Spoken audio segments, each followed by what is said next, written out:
मनुष्य का जीवन जितना सत्य है उतना ही बड़ा सत्य उसकी मृत्यु भी है। लेकिन आखिर क्या होता है मृत्यु के बाद?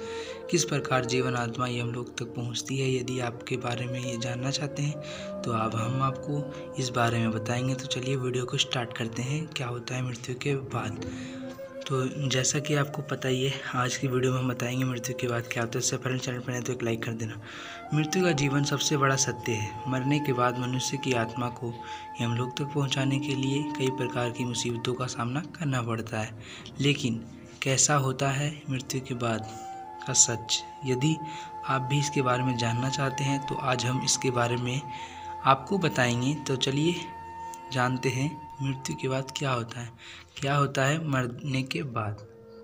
तो देखते हैं तो क्या होता है मृत्यु के बाद। तो मृत्यु का एक ऐसा सच है जिससे आप कभी झुठला ही नहीं सकते। यानी कि आप कितना भी झूठ बोल लें कि या मैं नहीं मरूंगा, वैसा कुछ हो ही नहीं सकता। जो आ रखा है उसे जाना ही है। तो हिंदू धर्म के अनुसार मृत्यु के बाद मनुष्य को स्वर्ग या नरक की प्राप्ति होती है।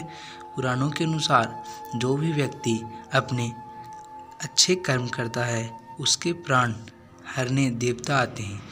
जैसे कि कोई व्यक्ति ने किसी के साथ बुरा किया हो, भला किया हो, किसी के साथ अच्छाई की हो, तो उसका साथ देवता आते हैं उसका प्राण हरने के लिए, उसे स्वर्ग ले जाते हैं। जबकि जो मनुष्य जीवन भर बुरे कर्म करता है उसके प्राण हरने यमदूत आते हैं और उसे नरक ले जाते हैं।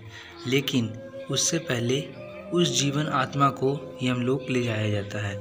उसके बाद यह क्या आगे होता है इसे जानने के लिए चैनल पर नए तो एक सब्सक्राइब कर देना। इस तरह की वीडियो देखने के लिए वीडियो को एंड तक देखना, तो आपको समझ में आएगा क्या होता है आगे। क्योंकि आज के युग में कोई भी व्यक्ति इससे बच नहीं पाता है। तो जहाँ पर यमराज उसके पापों के आधार पर उसे सजा देते हैं, मृत्यु के बाद जीवन आत्मा किस प्रकार यमलोक जाती है इसका विवरण गरुड़ पुराण में दिया गया है। गरुड़ पुराण में ये भी बताया गया है कि किस प्रकार के मनुष्य के प्राण निकलते हैं और किस प्रकार उसका पिंडदान कर प्राप्त दूसरा रूप में जन्म ले लेता है। माना जाता है कि जिस मनुष्य की मृत्यु होने वाली होती है वह बोलने की इच्छा होने पर भी कुछ नहीं बोल पाता। अंत समय में उसके दिव्य दृष्टि उत्पन्न होती है, यानी कि वो सब कुछ देख सकता है कि संसार कितना माया में झलक चुका है। उसे भगवान की दृष्टि मिल जाती है, जिसके बाद वह पूरे संसार को एक समान समझने लगता है। कभी उस सभी इंद्रियां नष्ट हो जाती हैं और वह जड़ अवस्था में हो जाता है, यानी कि हिलने डुलने में असमर्थ हो जाता है। इसके बाद वह मुंह से झाग निकलने लगता है और लाल टपकने लगती है। पापी मनुष्य के प्राण शरीर निकलने भाग से निकलता है। उस समय 2 यमदूत आते हैं और बड़े ही भयानक नेत्र वाले 5 दंड को धारण किए होते हैं और नगण्य अवस्था में उस अपने दांत किटकिटाते रहते हैं कि अब तेरी बारी आ गई है, अब तेरी बारी आ गई है। इस कैसे करके मनुष्य को डराते हैं। यमराजों के यमदूतों का मुंह टेढ़ा मेढ़ा होता है और नाखून भी उसके शस्त्र होते हैं। ऐसे भयानक यमराजों के यमदूतों को देखकर प्राण मलमूत्र त्याग कर देता है। उस समय शरीर के से प्राण पैर के अंगूठे के मार्ग से निकलते हैं, जिन्हें यमदूत पकड़ने लेते हैं और यमराज उस व्यक्ति के प्राण को पासे में बांधकर उसी क्षण यमलोक ले जाते हैं। जैसे राजा सैनिक दंडनीय प्राणी को लेकर जाते हैं, उसी पापी की जीवन आत्मा को थकने पर भी आराम करने नहीं दिया जाता। इतना ही नहीं, यमदूत उस पापी आत्मा को यमलोक की यातनाओं के बारे में बताते हैं, बहुत डराते हैं। जिसके बाद वह पापी जीवन आत्मा अपने पापों के साथ यमलोक में प्रवेश करता है। उसे यमराज के कुत्तों से कटवाया जाता है और गर्म चीज़ों पर भी चलाया जाता है।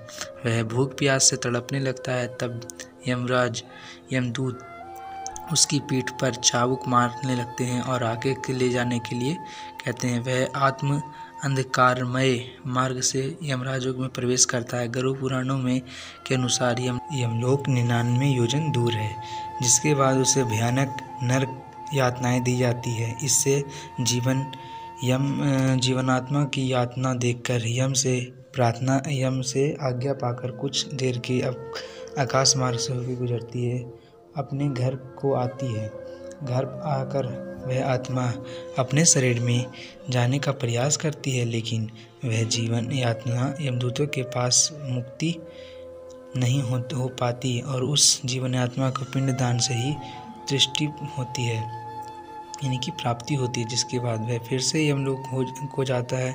जिन लोगों को के पुत्र पिंडदान नहीं करते वह आत्मा प्रेत बनकर योनि में चली जाती है। गरुड़ पुराणों के अनुसार जिसे 10 दिन तक पिंडदान अवश्य देना चाहिए। इस पिंडदान के प्रतिदिन 4 भाग हो जाते हैं, उससे 2 भाग पंच महाभूत की पुष्टि के लिए होता है, तीसरा यमदूत खा जाते हैं और चौथा प्रेत को खाता है। 9वें दिन पिंडदान करके प्रेत का शरीर बन जाता है। 10वें दिन पिंडदान करने के बाद प्रेत शक्ति मिलती है और गरुड़ पुराणों के अनुसार शरीर को जलाने के बाद हाथ में बराबर शरीर उत्पन्न हो जाता है। वहीं यमलोक के मार्ग के शुभ अशुभ फलों को भोगता है। पहले पिंडदान से सिर बनता, दूसरे से गर्दन, तीसरे से हृदय और चौथे से पिंडदान के 5वें से नाभि और छठे से पिंड के कमर और 7वें से उसके 9वें से पिंडदान के भूख की प्राप्ति होती है और पिंड संजीति को भूख प्यास से व्याकुल होकर 11वें दिन भोजन करता है। यमदूतों के द्वारा 13वें दिन का बंदर की तरह पकड़ लिया जाता है और वह जिसके बाद वह प्रेत भूखा प्यासा तड़पता रहता है। यमलोक के अनुसार रास्ते 86,000 रास्ताओं से होकर गुजरता है। प्रतिदिन उसे ये प्राप्त करता है। 97वें दिन हो जाकर यमलोक पहुंच जाता है। तो गाइस वीडियो पसंद आई तो चैनल पर नहीं तो लाइक कर देना।